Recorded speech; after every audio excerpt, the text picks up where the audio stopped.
Paediatric ఫిజియోథెరపీలో కూడా చాలా problems ఉన్నాయి. అంటే చాలా జబ్బులు ఉన్నాయి. ఆ జబ్బుల్ని మనం ఎలా ట్రీట్ చేయొచ్చు అనేది depend on the type of condition. ఇప్పుడు మీరు muscular dystrophy, multiple sclerosis, cerebral palsy ఇలాంటి డిఫరెంట్ కండిషన్స్, న్యూరో కండిషన్స్ ఉంటాయి. ఈ కండిషన్స్లో ఏమవుతుందంటే మజిల్ వీక్ అవుతుంది. అది బ్రెయిన్ మీద పడ్డ ఎఫెక్ట్ వల్ల, అది సప్లై చేసే నర్వ్ ఇంపాక్ట్ ఉండడం వల్ల ఆ మజిల్ అనేది వీక్ అవుతుంది. ఆ మజిల్ వీక్ అయినప్పుడు దాన్ని మనము బ్యాలెన్స్ చేసుకుంటూ ఎక్సర్సైజెస్ చేయడం వల్ల దాన్ని ప్రోగ్రెషన్ని డిలే చేయవచ్చు. మీరు రెగ్యులర్గా ఈ ఎక్సర్సైజ్ చేసుకోవడం వల్ల చాలా బెనిఫిట్స్ ఉంటాయి. ఇప్పుడు నాకు నర్వ్ ఇంజురీ అయింది. నర్వ్ ఇంజురీ అయినప్పుడు ఆ నర్వ్ ఏ మజిల్ ప్రాపర్టీ, ఏ మజిల్కి సప్లై చేస్తుందో అన్నీ వీక్ అయిపోతూ ఉంటాయి. మనం ఏం చేస్తామంటే దానికి కౌంటర్ యాక్షన్గా ఈ సప్లై చేసిన మజిల్స్ అన్నిటికీ ఎక్సర్సైజెస్ చేస్తాం.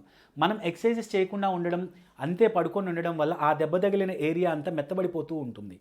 ఏదైతే మెత్తబడుతుందో మనం ఇది మెత్తబడకుండా దానికి రెగ్యులర్గా ఎక్సర్సైజ్ చేయిస్తూ ఉంటాం. ఆ ఎక్సర్సైజ్ చేయడం వల్ల ఆ మజిల్ దాని ప్రాపర్టీని ప్రిజర్వ్ చేసుకొని ఉంటుంది. మనం ఈ హీల్ అవ్వడానికి ఈ నవ్వుకి కొంచెం టైం ఇస్తాం. Body can heal on its own self అనమాట. సో ఇది ఆటోమేటిక్గా హీల్ అవుతుంది. మనకేంటంటే ఇది హీల్ కాకుండా మనం ఇలాగే దీన్ని వదిలేస్తే ఇది ఫ్లాబీ అయిపోయి తర్వాత ఇది మానినాక ఇది సప్లై చేసేదంతా వీక్ అయిపోయి ఉంటుంది. సో ఇది వీక్ కాకుండా ఉండడం కోసం మనం ఫస్ట్ దీని మజిల్ ప్రాపర్టీస్ని అన్ని ప్రిజర్వ్ చేసుకుంటూ ఎక్సర్సైజెస్ చేసుకుంటూ స్ట్రెంగ్త్, ఎండ్యూరెన్స్ క్రియేట్ చేస్తాం. అంటే ఎక్సర్సైజెస్ వల్ల వస్తుంది. అది ఉండడం వల్ల ఏంటంటే ఆ మజిల్ ఫ్లాబీ అవ్వదు, దాని గిర్త్ అదే మెయింటైన్ చేస్తూ ఉంటుంది. సో ఆ మజిల్ ప్రాపర్టీకి ప్రిజర్వ్ చేయడానికి ట్రై చేస్తాం. జనరల్గా లేడీస్లో ఏంటంటే మనము ఎక్కువగా ఫుట్ పెయిన్ చూస్తూ ఉంటాం. ఈ ఫుట్ పెయిన్ ఎందుకు చూస్తూ ఉంటాము అని అంటే because of the high heels. జనరల్గా లేడీస్ ఏంటంటే హై హీల్స్ ఎక్కువ వేస్తారు. హై హీల్స్ ఎక్కువ వేసినప్పుడు మనకి గ్యాస్ట్రోనిమస్ అనే ఒక మజిల్ ఉంటుంది. ఆ మజిల్ ఏమవుతుందంటే స్ట్రెచ్ అయిపోయి ఉంటుంది.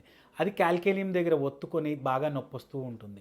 సో ఎప్పుడైతే మనకి ఇలాంటి ప్రాబ్లమ్స్ ఉన్నాయో అప్పుడు మనము షూ కానీ చెప్పలు కానీ బెటర్ టు వేర్ ఇన్సోల్స్ అనమాట. ఇన్సోల్స్ వేసుకున్నప్పుడు మన పాదం హైట్ వెనుక 10 డిగ్రీలు లేస్తుంది. సో ఇదంతా సపోర్ట్ ఉండడం వల్ల మన గ్యాస్ట్రోనిమస్ మజిల్ అనేది రిలాక్స్ అవుతుంది.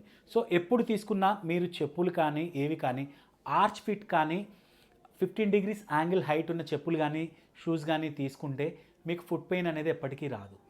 మీరు అది ఒక్కటి జాగ్రత్తగా ఆలోచించి, మీకు ఇప్పుడు డిఫరెంట్ టైప్స్ ఆఫ్ కంపెనీస్ ఉన్నాయి, స్కర్చర్స్, నైకీ, రీబోక్, డాక్టర్ చెప్పల్స్. మీరు అవి అబ్జర్వ్ చేస్తే బ్యాక్ ఎండ్ అప్ ఉంటుంది, ఎక్కువగా ఇలా దిగుతుంది, చెప్పు హైట్ ఇలా దిగుతుంది. సో మీ వెనక మజిల్ ఏదైతే ఉందో ఈ కాఫ్ మజిల్ అది రిలాక్స్ అయిపోయి ఉంటుంది. దానివల్ల మీకు ఈ ఫుట్ పెయిన్ కూడా రావడానికి చాలా తక్కువ ఛాన్స్ ఉంటుంది.